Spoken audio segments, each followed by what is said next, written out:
All right, hello, and welcome to our security panel. We're going to quiz these experts about all things security, and then at the end, we'll have some time for audience questions. So be thinking about them, writing them down as we're walking through this. So I'm going to have each expert just kind of give you a little bit about their interest or involvement with security with our first question, and we're going to get right into it. So welcome, gentlemen.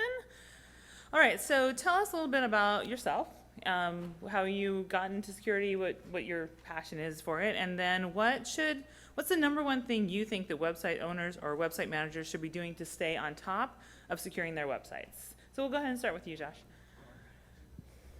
Hi. So my involvement in security is I'm working at a managed WordPress provider, and so security is part of the feature set that we include. I think it's hard to be any sort of hosting company to not include at least some security, but it's front and center in our offerings. The number one thing that you should probably be doing right now, boy, there's a lot of things we see the most, but I suppose the biggest problem that we see is just doing the basics wrong. So the number of times we see accounts added where the username and the password are the same. And so it's just making sure that you've gone through and not made the simplest mistakes is a really good place to start. Awesome. Thank you, Neil. Yeah, hi, my name's Neil Feather. I'm the president of SiteLock. I was a co-founder in SiteLock back in 2008 and have been working in the business ever since. So that's kind of my interest in security. Prior to that, I did a lot of work in kind of advanced analytics and statistics. And so that kind of data element is how we come at security, and we look at it as, how do we amass a lot of data to identify trends and what's going on in the security space, and we apply that in our thinking and the tools that we provide to our clients, through our products. So in terms of like the biggest thing right now, I think with a lot of website owners, what we see consistently is that people tend to underestimate their risk. And when they think about the security of their website. And while we don't want to scare anyone in the panel, the risks are out there for sort of everyone. And the reality is that a lot of attacks are not even necessarily perpetrated against an individual because they feel like they have some political goal or some real high value information they're going to extract from that individual. It's just trying to take advantage of as much resources as they can, and they're doing a lot of this automatically, trying admin as the username and password until they find someone that they can break into. So, I think that's one of the things that we try to drive home with our customers is, understand the risk and realize that there are risks to, website owners of all sizes. I think that's an excellent point. So many people I've talked to are like, well, I don't have anything on my website people would want. They don't want anything on your website. They want to use it for other nefarious purposes. So great. Jarrett? My name is Jarrett Gucci, and I am the owner and founder of WP Fixit. We based our support model after Apple support. We do one-off WordPress support for a flat fee. And one of our core services is infection cleanup. And what's so interesting is that the internet continues to be the Wild West, and it's nice to see that security has become a great topic in the WordPress community because it's important. And I think that the number one thing WordPress users can do as far as security is to get involved in the conversation of it and get active in the community and talk to the people that have been involved in security for several years before it became such a topic, and just educate yourself, because there's a lot of simple things that you can do to secure your sites and secure the sites of your clients as well. Awesome. Yeah, so understanding security or knowing about it is no longer an option. If you have a WordPress site, you must be doing it. Great. So our next question is, there's been a lot of stuff going on from security, new stuff coming up, but what do you think is the next up-and-coming security issue that we should be talking about that maybe we're not currently talking about, or the conversation hasn't really reached the masses? We want to start with Josh again? We'll pick on you since you're closest to me. All right. I think my view on the overall space is a little smaller than some of the other people here. Since we see the attacks just on one provider. But I think we're seeing more and more of the automated attacks shift to stealing as many resources as possible. And so, seeing some changes from trying to inject content into sites to maybe try to steal your AdWords ads, things like that, and more to just wanting the hardware that you run on. And so that means, like we said earlier, is that means everybody is a target, but it also means that people who maybe would have been small targets before are now actually some of the biggest targets, because you're running a large site and you have a lot of hardware. It makes you a bigger target, and that's much more of the things that C focuses on, rather than on just you might be nice to make a political statement against or something like that. Awesome. Neil?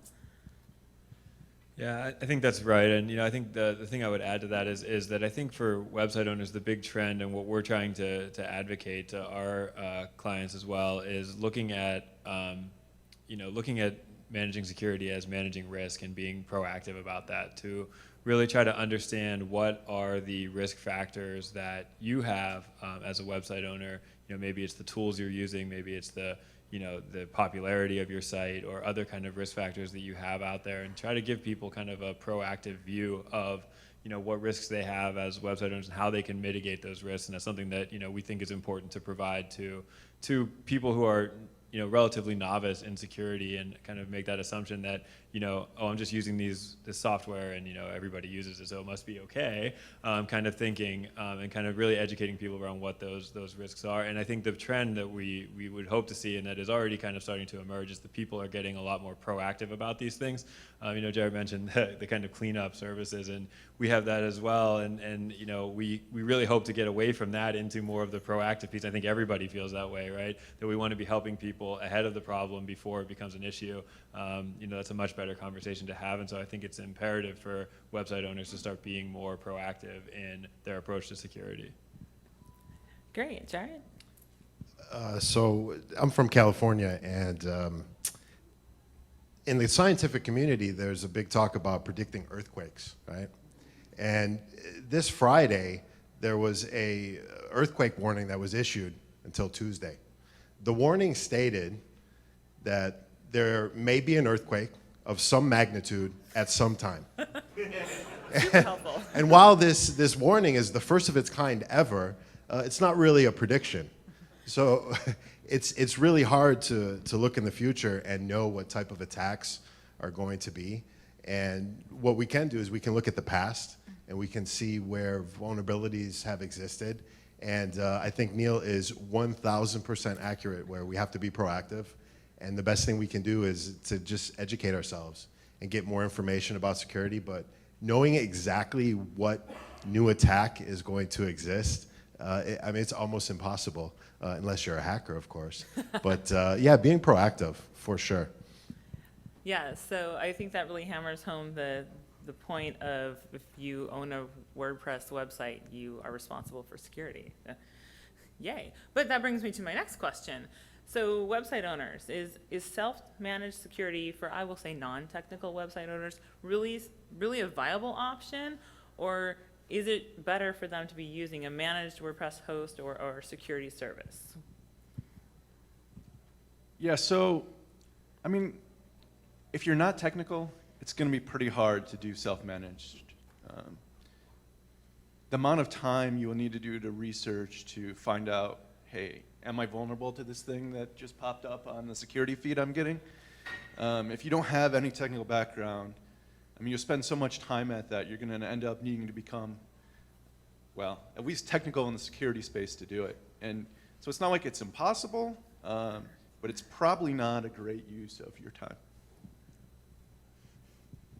So I would add on to that. I think the one thing I would suggest is that if you're on like a traditional kind of hosting platform and you're making that decision about whether or not you're the right one to be doing the security on your site, you're way ahead of most folks in there who are assuming that someone else is taking care of it for them, right? And that's one of the things that we work with a lot of hosting providers, and so we're kind of in the middle of the conversation, a lot of whose roles and responsibilities are these things. And so I think one of the things that a lot of site owners do is make assumptions about who's taking care of securing their site and some of the functions around that.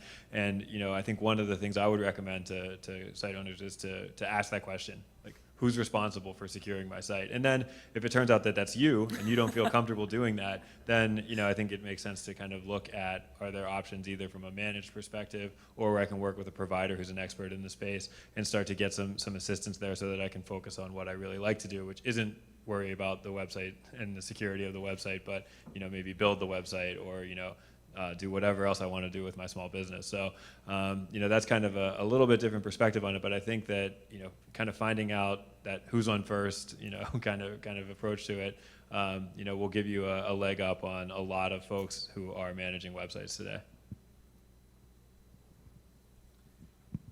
So I love to use real world examples, and I want everybody to imagine if you were seriously injured, but you still had the ability to drive yourself to the hospital. Would you? I mean, you'd probably call an ambulance, right? Most people would, because an ambulance is going to give you the care and attention that you need at the moment for your injuries, right? Now, the same thing can be said with managing security. There are people that can absolutely do it themselves, and there's some great plugins that exist to make it easier, but you're not going to get the same level of care and attention than if you were with a managed services that provides proactive security approach. Because that's important too, because there are a lot of managed services out there, but not all of them provide proactive security measures. They might do security scans, but if an issue arises, they're not going to address that issue. So it's important to do your research as well. If you're going to select some form of managed services and security is something that you want on that list, make sure that they provide that for you. But I think managed services, if you want to be real serious about security, is definitely the best option. So as a website owner, I no longer just have to decide what's in my menu and how I'm doing SEO and what I'm going to put on my website, but who's responsible for security, and if that's me, is that okay? All right, so I know in my realm of expertise, I have a couple topics that I consider soapbox topics. Like anytime somebody gets me talking about automation, there's one particular soapbox that comes out and I go stand on it. So I'd like to know what your soapbox topics are. What is the one thing that you must advocate to the entire world about the realm of security? Yeah, so the biggest thing for me is that people take a checklist, say 30 security items, the things they should do on their website, and then they do the 20 easiest and say they're done.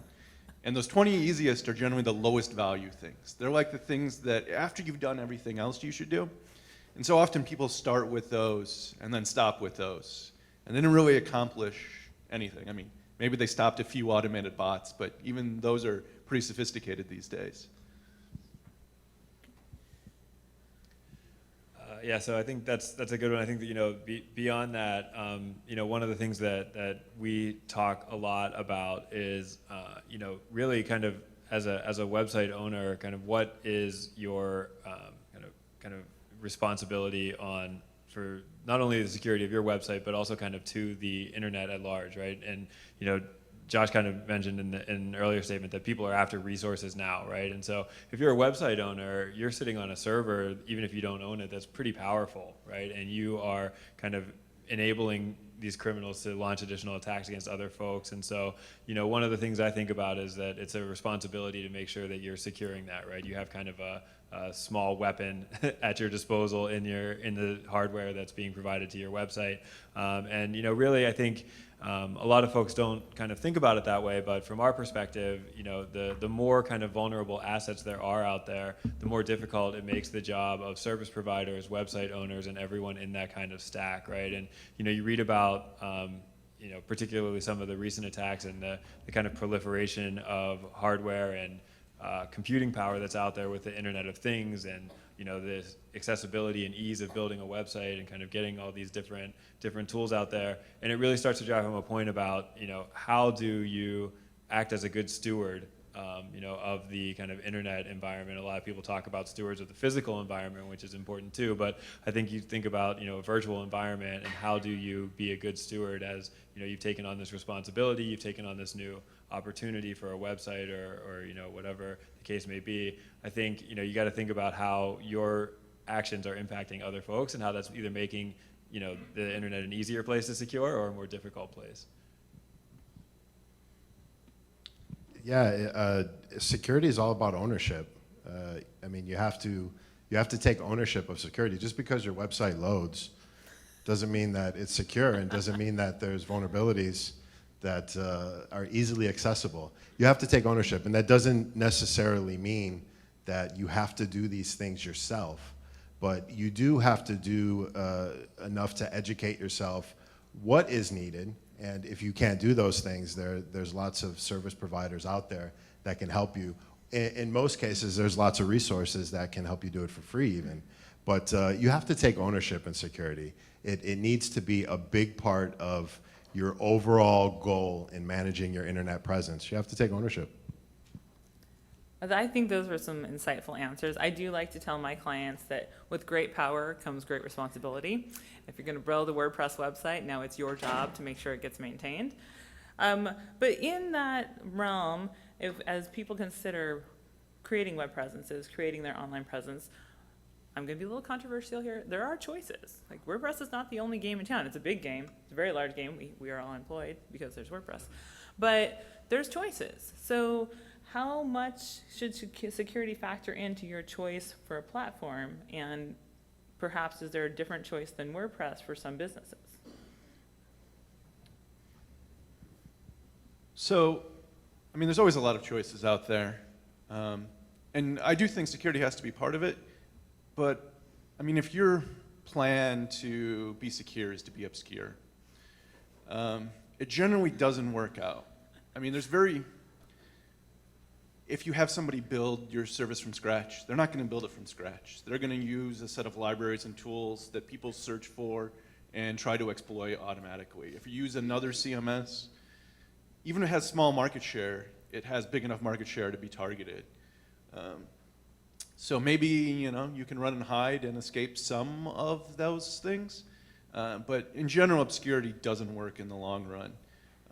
And so it's worth thinking about. You can't assume just because something isn't as popular as WordPress that it's not a target.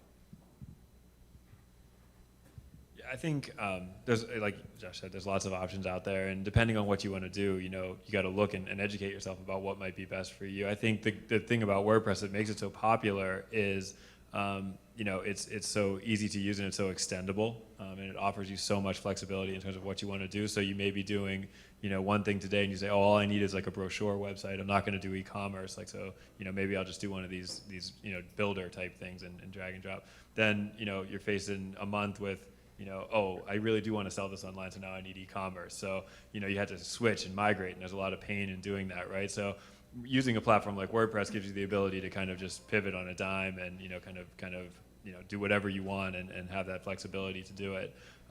You know, I think from a security perspective, when you're popular, you're targeted, right? Like, that's why Windows releases patches, you know, 3 times a week, because it's the biggest OS out there, right? So it's a little bit of you know, the flip side of success is that people want to come after you and you have it, right, more and more. So you know, I think the best thing that folks can do to kind of manage that is really, you know, look at the platform, understand it. You know, I think one of the things that is a little deceiving with WordPress is it's so easy to use and so user-friendly that people don't understand the power and the complexity and everything that's going on behind the scenes, which is a beautiful thing about it, but it's also kind of a little bit misleading. So folks don't really understand what they're you know, all the different opportunities for things to enter in, especially as you start adding, you know, new plugins and extensions and themes and functionality. And, you know, you really want to make sure that the same level of trust that you're putting into, you know, any other supplier, you're putting into the folks who are supplying all of these extensions and plugins and things like that, and you're getting them from good places, reputable spots,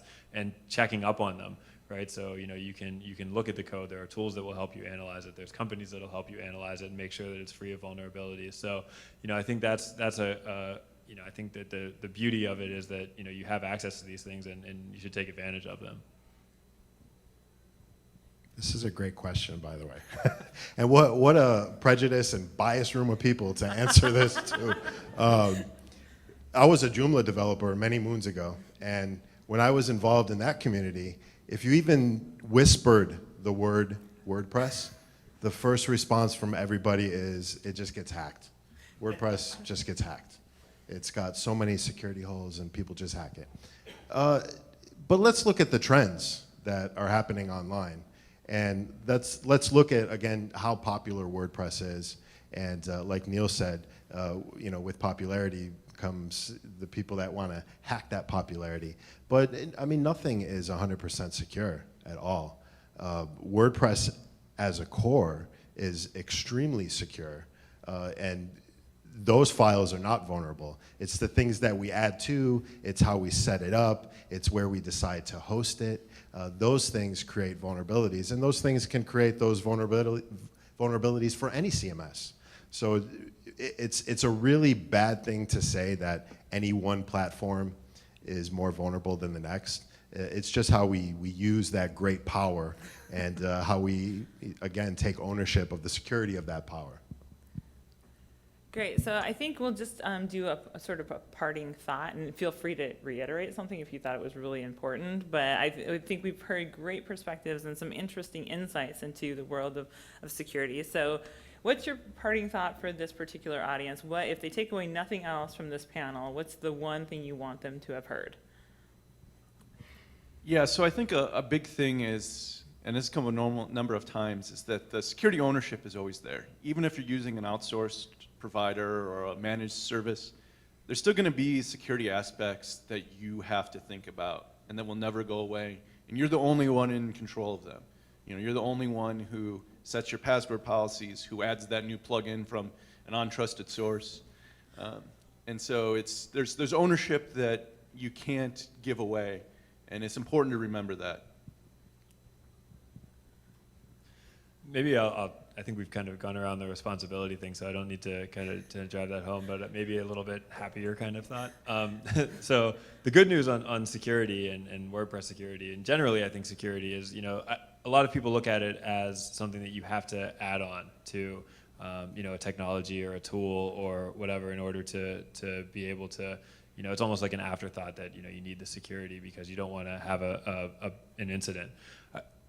I would challenge people to think about it the opposite way, right? That security is an enabler, right? And because I can secure my website and because I can secure, my WordPress and the plugins that are in there, it enables me to do really great things with my online business and with my online presence. And so I can, have a really interactive, really cool, very kind of dynamic experience with my customers and my visitors, and have that experience because I have the ability to secure it, right? And the good news is there's a lot of ways to secure your presence online. So, rather than looking at security as a chore, I think maybe looking at it as an enabler of success is something that I would encourage you all to do. So a good analogy that I love to use with talking about WordPress security is securing your home. And there's three major things that you can do to make sure your home is secure. The first thing is the location of your home. Is it in a gated community? Is there a neighborhood watch? What's the crime rate? The second thing is the setup of your home. And by the setup, I mean, your doors, your windows, the gates, the locks. And then the third thing is access to your home, right? Who can get in and out of your home when you're not there, right? If you had an ugly breakup and your ex still has keys to your house is not secure, right? So your website can be broken up into three categories as well. And this stuff you should write down. Because if you follow these three things, you're already limiting your security issues big time, okay? So the first thing is hosting. You absolutely have to select a hosting company that's going to be proactive in making sure that there's nothing malicious happening on the server, right? In your neighborhood. In your neighborhood. The second thing is how your site's set up. What types of themes and plugins are you using that potentially have vulnerabilities? And this is why getting yourself involved in the security conversation in the WordPress community is important, because you will learn about these vulnerabilities. And then the third thing is access. Who has access to your site? And access doesn't mean logging into the administrative area. That's not the only access. There's hosting logins, there's cPanel logins, there's database logins, there's FTP credentials. Any area of your site that contains data or files, that's access. And you need to make sure that you know who has it. So just those three things, hosting, setup, and access, can really limit your attacks. I love me an analogy. That I've used the neighborhood hosting analogy quite a bit. So awesome. Well, I think we've got some cool insights. I love how Neil flips the script on what security is. It's an opportunity. And we are now going to take questions. So I've got a hand up here. Go ahead. The third thing, access, about who hosting in the database, I don't know what that means.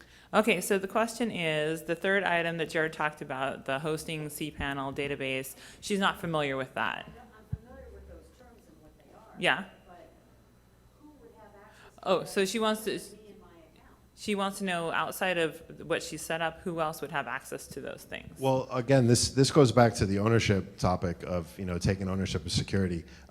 You're doing a great job of it because you know who has access to those things already, and it sounds like the people that have access are the right people. But My hosting server has access. of course, but the host is not going to hack your site. You're not intentionally, anyways. But knowing who has access to these different areas, not just to log into your website, is important because there's all different ways to get in.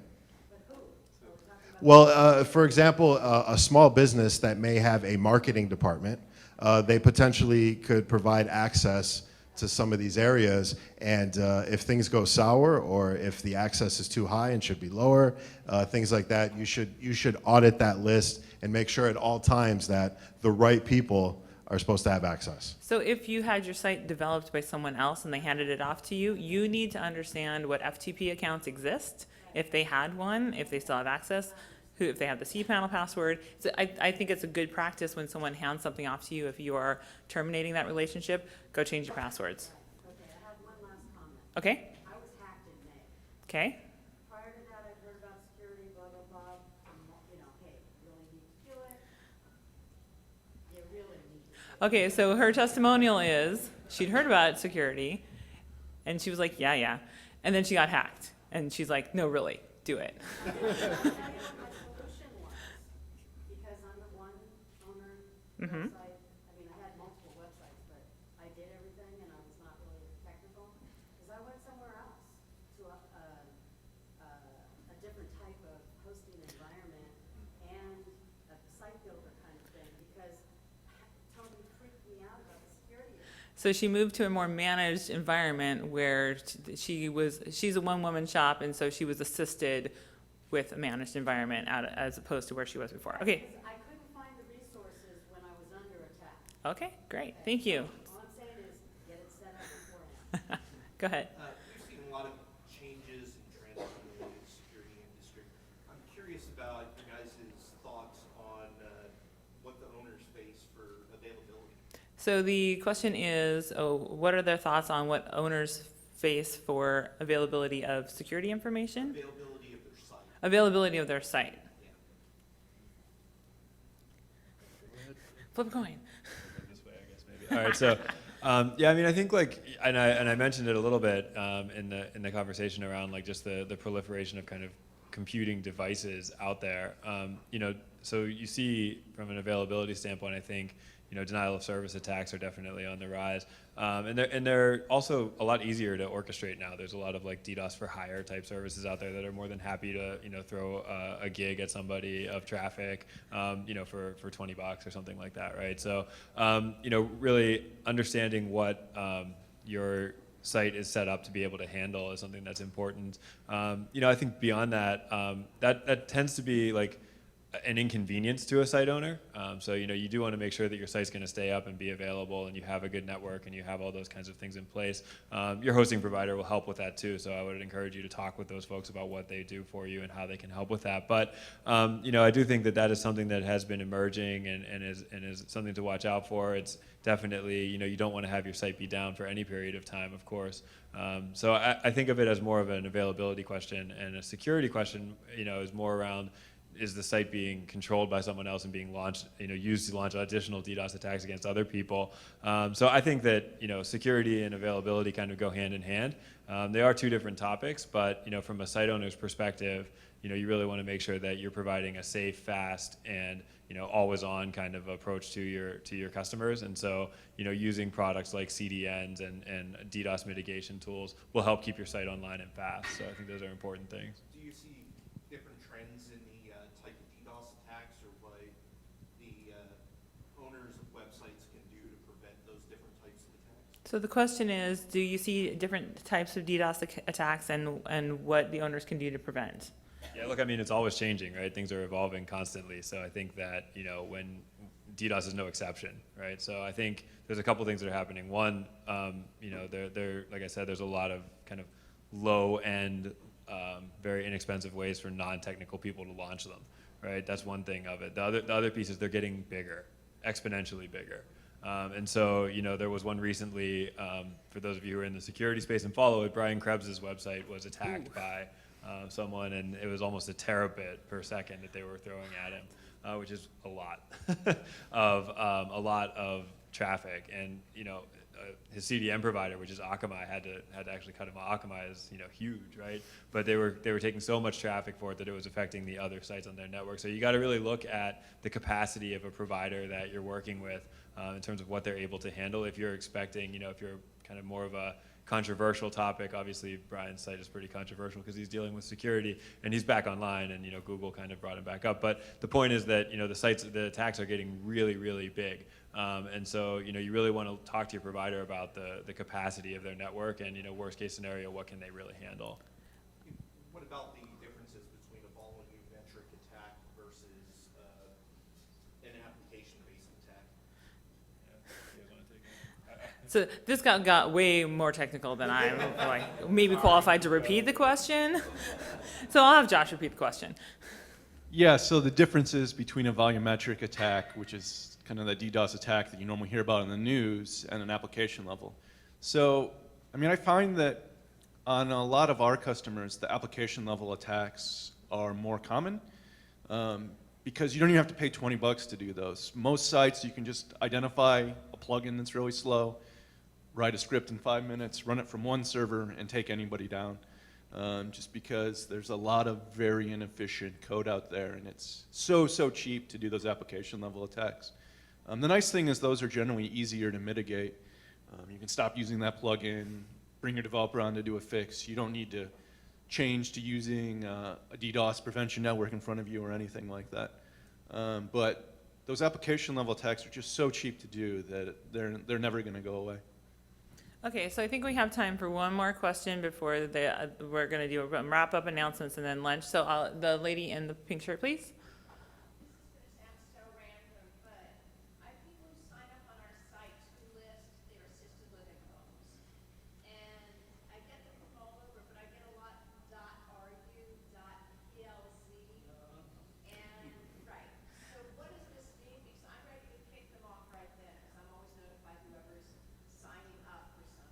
Okay, so she has a site that's a directory for assisted living, and people come and submit their assisted living sites to be up, and she's getting some really weird sounding domains and whatnot. So what's going on, guys?